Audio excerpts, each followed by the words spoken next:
Hello, Star Wars Galaxy of Hero players. This is Anditesh Ordo. Today I'm going to be talking about quite a few different things, like about my channel and whatnot. As well as Jedi Knight Luke Skywalker, and some optional teams if you don't want to pull out um, anything from gas teams, Padme teams, Jedi Knight Revan teams, etc., etc. So yes, I'm going to cover that as well.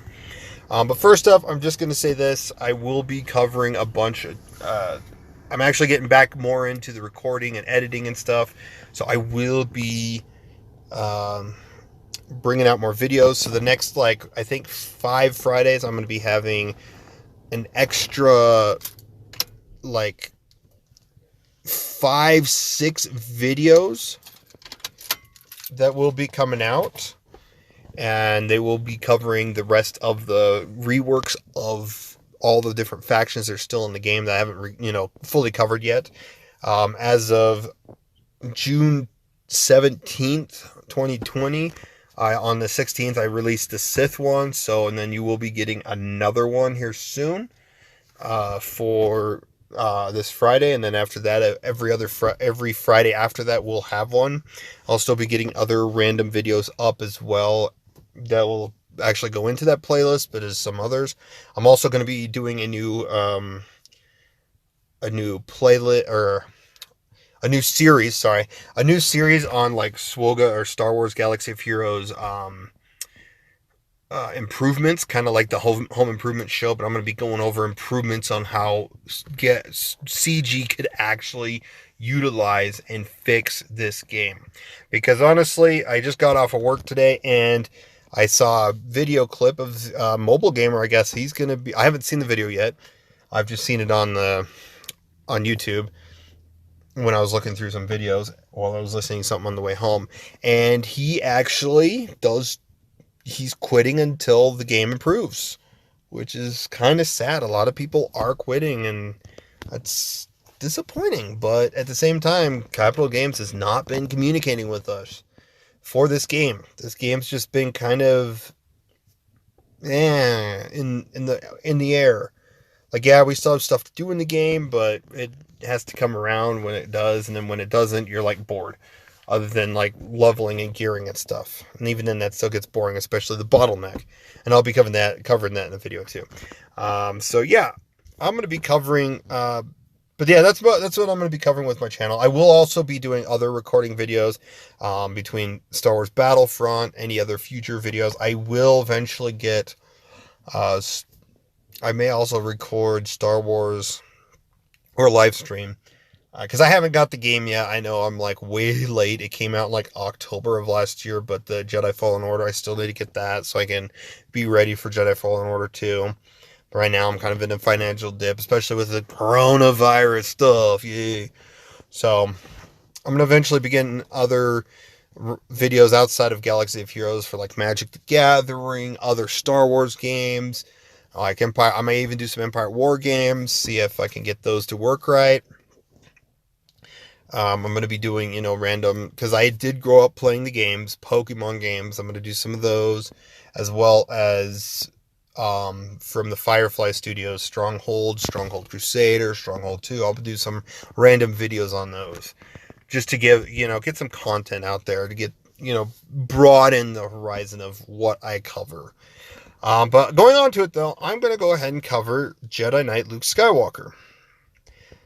There is some upside and downside. One, he's not a rebel. It's kind of disappointing, but what can you do? CG does what they do, and no one likes, this is the first time I've felt like a character was underwhelming released at a journey character. Or this is a journey character, just like CLS. He doesn't even have a 6th ability, another unique. He would be cool to have a new unique or an extra special ability. But at the same time, he does get a special ability out of his leadership, so it kind of equates in a way, but even then, I still think he could have had something better. Kind of like what Thrawn does in his leadership. But I'm going to go ahead and cover. So, Prevailing Strike deals special damage, dispel all buffs and deals physical damage to target enemy and reduce their critical damage by 10% stacking. Does not continue on, so eventually they'll have no critical damage. They won't hit hard at all. And then Jedi Knight Luke Skywalker gains 10 max protection stacking, max to 100% until the end of the encounter, and this can't be prevented. So it's nice. He has a Nihilist leadership, or Nihilist basic, as well as a Sun Fac basic, where, you dispel buffs. That's huge on a basic. Huge. So Stalwart Advance. So far this kit's pretty solid. Aside from what I've already said, he's not a rebel. He should be a rebel. He fought with the Rebel Alliance. But anyways, Stalwart Advance. Deal physical damage to target enemy and call another target ally to assist. And then, this is cool, he inflicts blind for 2 turns on the target. So that's cool.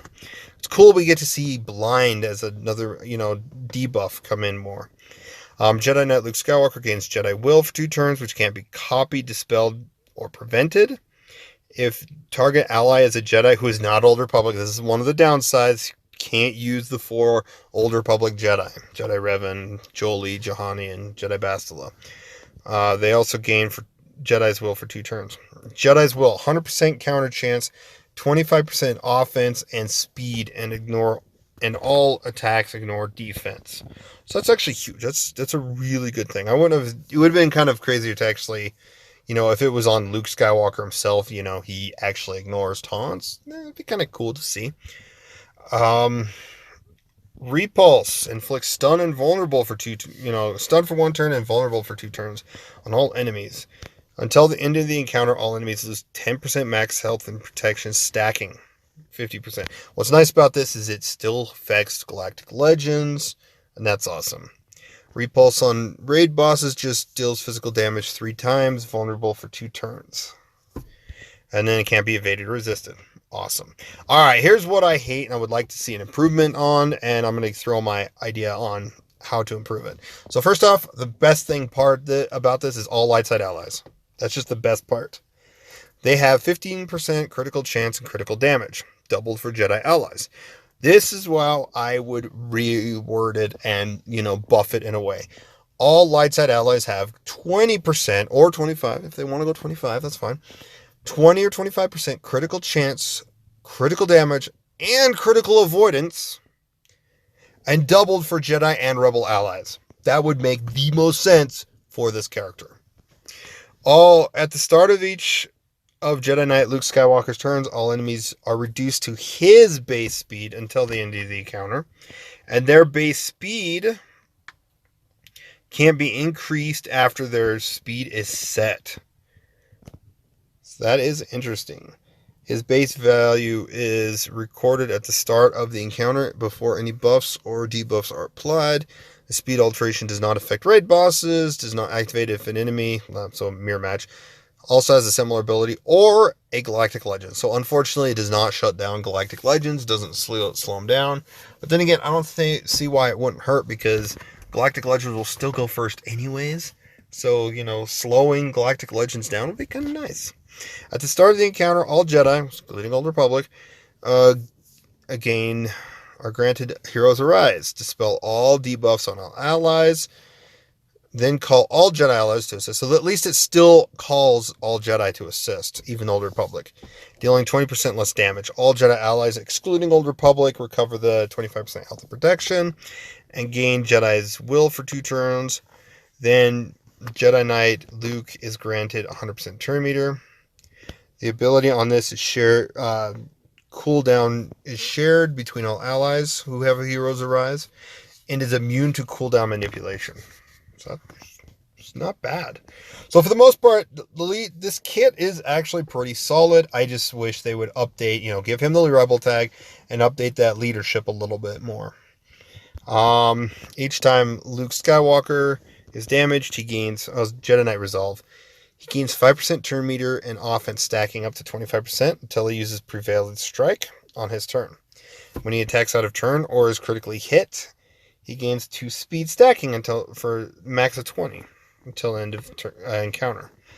And then at the end of each other Jedi ally's turn, excluding Old Republic, Jedi Knight Luke gains 10% turn meter. And he's also immune to stun and fear. So this is actually a really solid unique. I still wish they had given him a second unique, but then again, like I said, there's that extra ability out of his leadership.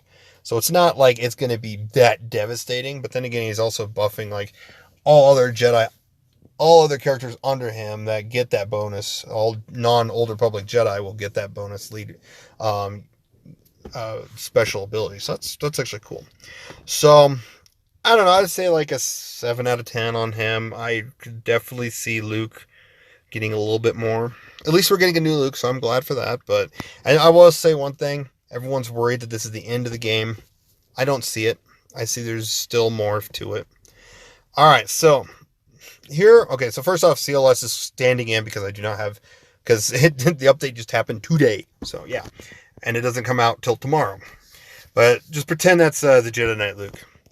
So here are some team compositions you can actually utilize instead of pulling gas and Yodas and just the Jedi Revan teams, Ahsoka, General Kenobi, etc., etc. You could if you want, but these are some options that could work. If you're not using Zaris anymore, like me personally right now, I'm using Zaris in the Rex Slate team, Rex Echo 5s, Zaris and R2. It's a tough team to beat on for some people, so it's a trip-up team for Grand Arena, but it is still an option to use her with Kanan, Old Ben, and Ezra. So it's you got 2 attackers, 2 tanks, and a healing cleanser. And you kind of got this down here if you decide to run, 2 non-Jedi. If you wanted to, only if it also had rebels, but you could still do this even if they don't. He doesn't have the rebel synergy he should have. The Chewie Han or the Sheridan Bays, you could throw them in if you have them geared up. And these could be, with this leadership, the uniqueness of the leadership, you could actually, as long as you have a couple extra Jedi in there, it might actually trip some people up, especially since it's a new leadership, new kit and everything. So we'll have to see what people test this with and see what comes of this game. I will say Kanan and Ezra are definitely in there a lot just because, one, why not? They're Jedi that aren't being utilized by Phoenix. No one runs Phoenix, so why not utilize Ezra and Kanan? It's not going to hurt anything. You got Old Ben, you got Qui-Gon in there because he's still pretty solid, especially if you had him during the Qui-Gon meta. I didn't, unfortunately, but I did get him up to at least gear 11, so whenever he gets a rework and he gets Jedi Apprentice Obi-Wan Kenobi, there can be some synergy there.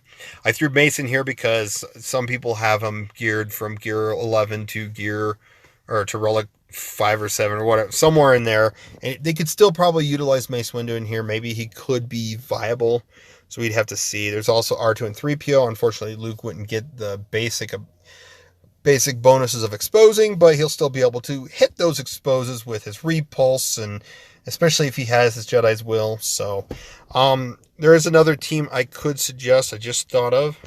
So first let me go to Rebels so I can throw in the leadership and then I go back up to Jedi and I go Zaris, General Kenobi, Kanan, and Old Ben. Boom. Here's a team you could actually utilize as well.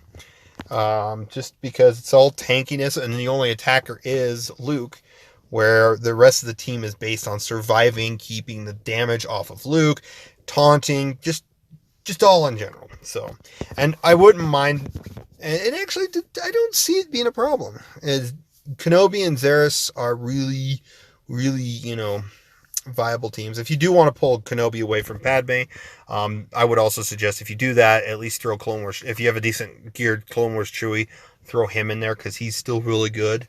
He can still hit hard with all that courage.